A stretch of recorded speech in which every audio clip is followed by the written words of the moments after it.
जहां वक्त भी अपनी रफ्तार तेज कर देता है, जहां टाइम की डेफिनेशन ही बदल जाती है, वो है कैलाश पर्वत। साइंटिस्ट कैलाश पर्वत को एक्सिस मुंडी के नाम से पुकारते हैं, तो कुछ वैज्ञानिक इसे एलियंस की दुनिया मानते हैं। वहीं हिंदुओं के लिए यह शिव का निवास है। क्या कैलाश पर्वत की गुत्थी नासा ने भी नहीं सुलझा पाई? क्या एलियंस सच में कैलाश पर्वत पर रहते हैं या फिर भगवान शिव ही एलियंस हैं? क्यों चीन ने कैलाश को घेर रखा है? कैलाश में ही क्यों दिखते हैं हिम मानव? कैलाश के हर एक राज से आज हम पर्दा उठाने की कोशिश करेंगे। हमने बहुत सी किताबों का अध्ययन करके आपके लिए यह जानकारी जुटाई है। नमस्कार, मेरा नाम सूर्या द्विवेदी है और आप देखना शुरू कर चुके हैं 7i न्यूज़। आप जब यह वीडियो देख रहे हैं तो यह वह जनरेशन है जिस समय यह सब जानते हैं कि कैलाश पर्वत पर कोई नहीं चढ़ सका। कैलाश पर्वत से ऊंची चोटियों पर फतह हासिल कर ली, पर कैलाश पर कोई नहीं चढ़ पाया। ऐसी आम बातें कैलाश पर्वत की सभी जानते हैं, पर हम उन बातों से हटकर कैलाश पर्वत की गहराई में जाकर रहस्यमय तथ्यों से पर्दा हटाने की कोशिश करेंगे। सबसे पहले हम यह समझ लेते हैं कि कैलाश पर्वत को चीन ने क्यों घेर रखा है। क्या चीन को कैलाश पर्वत के रहस्य पता है? दरअसल आज हम भारत का नक्शा जिस तरह से देखते हैं, यह हमेशा से ऐसा नहीं था। पहले हम जम्बू द्वीप के जिस हिस्से को भारतवर्ष के नाम से जानते थे, उसका आकार आज के नक्शे से बहुत बड़ा था, जिसमें पाकिस्तान, अफगानिस्तान, पूरा Himalayan range, Tibet, Nepal, Myanmar, ये सब कुछ आते थे। फिर 1947 के बंटवारे के बाद पाकिस्तान भारत से अलग हो गया।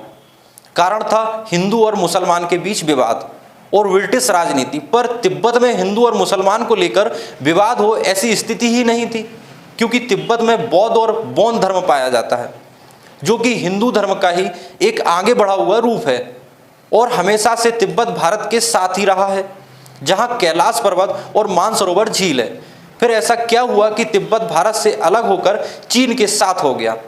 उसके लिए हम 1947 के आसपास जाना पड़ेगा। जब भारत ब्रिटिश गवर्नमेंट से आज़ाद हो रहा था, उस समय भारत के पास चुनौतियों की भरमार थी। ऐसे समय में भारत इतना ताकतवर नहीं था कि चीन से युद्ध कर सके, जबकि चीन और भारत के बीच पंचशील समझौता पहले ही हो चुका था, जिसमें चाइनीज गवर्नमेंट के साथ भारत के पहले प्रधानमंत्री जवाहरलाल नेहरू ने एग्रीमेंट साइन किया था। और इस एग्रीमेंट के अनुसार भारत और चीन एक दूसरे पर अटैक नहीं कर सकते थे। चीन ने उस एग्रीमेंट को तोड़कर भारत की परेशानियों का फायदा उठाते हुए 1950 में भारत पर अटैक कर दिया, और इसे ही हम पहला इंडो चाइना वार भी कहते हैं। और 1962 के आते आते चीन ने तिब्बत के बहुत बड़े एरिया पर कब्जा कर लिया।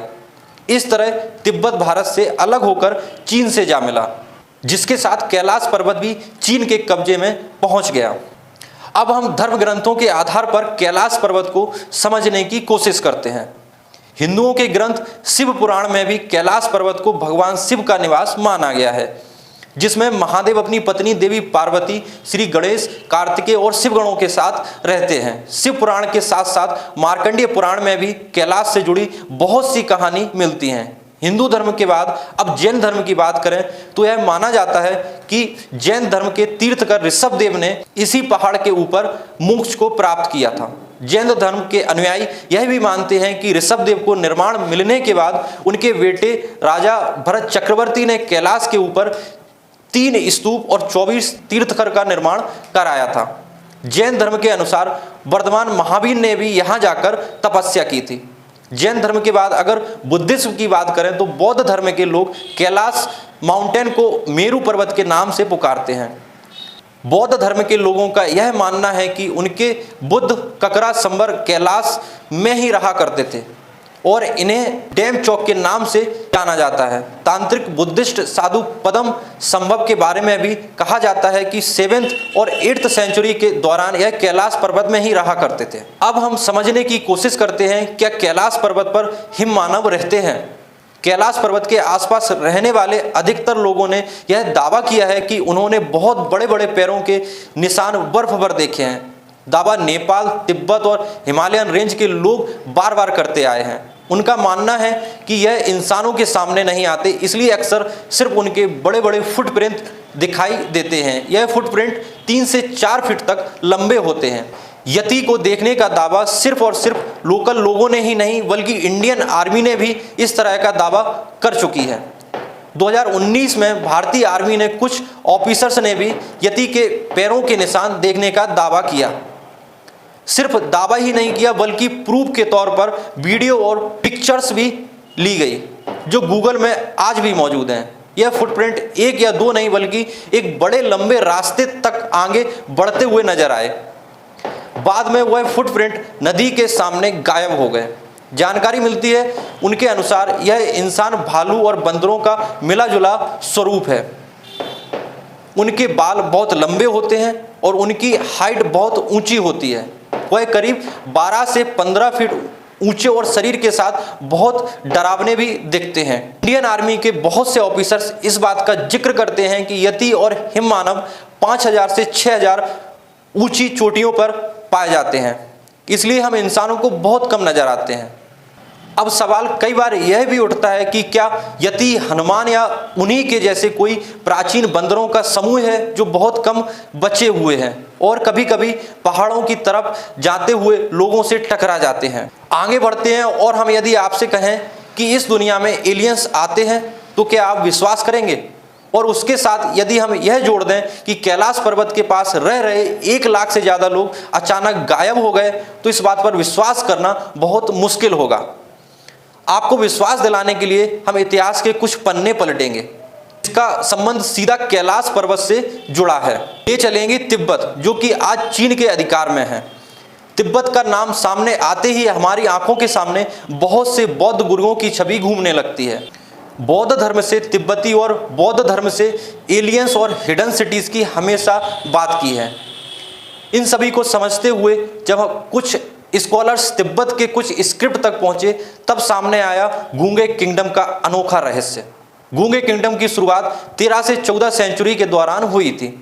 कैलाश पर्वत के निकट जब एक राजा ने बंजर जमीन पर एक बस्ती बसाने की कल्पना की तो यह एक अकल्पनीय सोच जैसा मालूम हो रहा था, जिसे राजा ने गूंगे किंगडम का नाम दिया। आखिर ऐसी बंजर जमीन पर एक धन संपदा से परिपूर्ण राज्य कैसे बस सकता है? लेकिन 15 सेंचुरी आते आते टेक्नोलॉजी से लैस गूंगे किंगडम में 1 लाख से ज़्यादा लोग रहने लगे। जब गूंगे किंगडम के राजा से इस उपलब्धि का राज पूछा तो उन्होंने बताया कि उनकी मदद संभाला नगरी के लोग करते हैं। संभाला नगरी की बात की जाए तो संभाला नगरी को एक डिवाइन प्लेस कहा गया है, जो है तो पर दिखती नहीं है। विष्णु पुराण में भी संभाला नगरी का जिक्र मिलता है। अब कहानी आगे बढ़ती है तो लद्दाख के राजा ने गूंगे किंगडम की सफलता और टेक्नोलॉजी को देखते हुए उनकी संपदा हड़पने की योजना बनाई और उसने लाखों सेनाओं के साथ गूंगे किंगडम को घेर लिया। लद्दाख के राजा ने सोचा 1 लाख लोग रहते हैं तो युद्ध तो करेंगे ही। जब गूंगे किंगडम से कोई जवाब नहीं आया तो वह गूंगे किंगडम के अंदर घुसने लगे तो लद्दाख के राजा चौंक गए। उसने देखा कि गूंगे किंगडम में एक भी इंसान नहीं है और खोज की तो गुफाएं मिली जो बहुत गहरी थीं। जब लद्दाख के राजा के सैनिक उन गुफाओं में घुसे तो वह और भी ज़्यादा हैरान हो गए। गुफाएं 2 किलोमीटर लंबी और गहरी थीं जो सीधा जाकर कैलाश पर्वत के सामने खुलती थी। अब कई लोगों का मानना है कि लद्दाख के राजा ने सभी को मार दिया, पर मार दिया होता तो नरकंकाल तो मिलते ही, कोई ना कोई निशान तो मिलता ही, या फिर गूंगे किंगडम के लोग संभाला नगरी चले गए। इतिहासकारों में यह विवाद हमेशा बना रहता है, आखिर गूंगे किंगडम के लोग कहाँ गए। कैलाश पर्वत को लेकर अक्सर की गई बातें भी बार बार सामने आती हैं कि बहुत से पर्वतारोही और तीर्थ यात्रियों ने वहां आसपास यूएफओ जैसे ऑब्जेक्ट को उड़ते देखा है। एक अलग तरह की एनर्जी को महसूस किया है जिसे हम एलियंस की एनर्जी भी कह सकते हैं। एक ऐसी एनर्जी जो हम इस दुनिया की तो बिल्कुल भी नहीं है। इसका मतलब ऐसा कोई भी जीव जो दूसरे ग्रह से हमारी धरती पर आया हो उसे हम एलियंस कहते हैं। कैलाश पर्वत की सबसे बड़ी मिस्ट्री भी यही है कि कैलाश को हमेशा एलियन से जोड़ा जाता है। साइंटिस्ट भी यह दावा करते हैं कि कैलाश का एलियन से कोई ना कोई संबंध जरूर है। यह कैलाश की गुफाओं के अंदर से कोई ऐसा रास्ता है जो एक अनोखी दुनिया की तरफ खुलता है, जो शायद एलियंस के आने जाने का रास्ता हो सकता है। हो सकता है कि कैलाश के जरिए ही एलियंस दूसरे ग्रह से हमारी धरती पर आते हों, या फिर कैलाश के अंदर ही कहीं एलियंस रहते हों। बार बार यह सवाल उठते नजर आते हैं कि भगवान शिव एलियंस तो नहीं है, ईश्वर एलियंस का स्वरूप तो नहीं, क्योंकि शिव तत्व की बात की जाए तो भगवान शिव को आदि योगी कहा जाता है, मतलब जिनके जन्म के बारे में कोई कहानी नहीं मिलती और न ही मृत्यु के बारे में। श्री विष्णु के जन्म का विवरण पुराणों में मिलता है, उनकी नाभि से कमल पर बैठे एक ब्रह्म को जन्म हुआ, लेकिन भगवान शिव के जन्म की कोई भी कहानी पुराणों में नहीं मिलती। श्री कृष्ण हो या श्री राम हो या फिर हनुमान हो, इन सभी के जन्म के बारे में जानकारी मिलती है, उनके माता पिता कौन थे इनकी जानकारी मिलती है, लेकिन शिव ही एक ऐसे हैं जिनका न तो कोई जन्म है, न ही कोई मृत्यु, न ही कोई माता पिता है और न ही कोई ऐसा पहचान जो उनके भाई बहन या परिवार का रूप हो।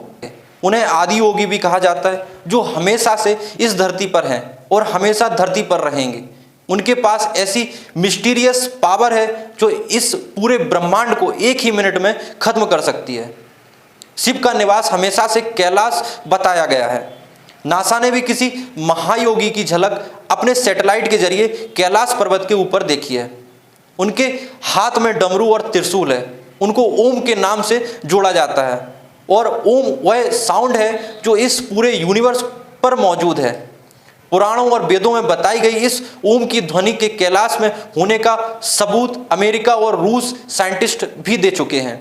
तो क्या शिव ही एलियंस हैं या एलियंस ही शिव हैं?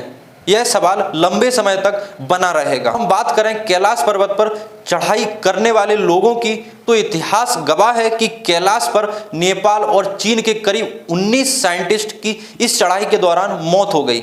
जैसे ही उन्होंने ऊपर चढ़ना शुरू किया, भयानक एवलांच ने उनका रास्ता रोक दिया, बर्फबारी होने लगी, मौसम अचानक ही बदलने लगा।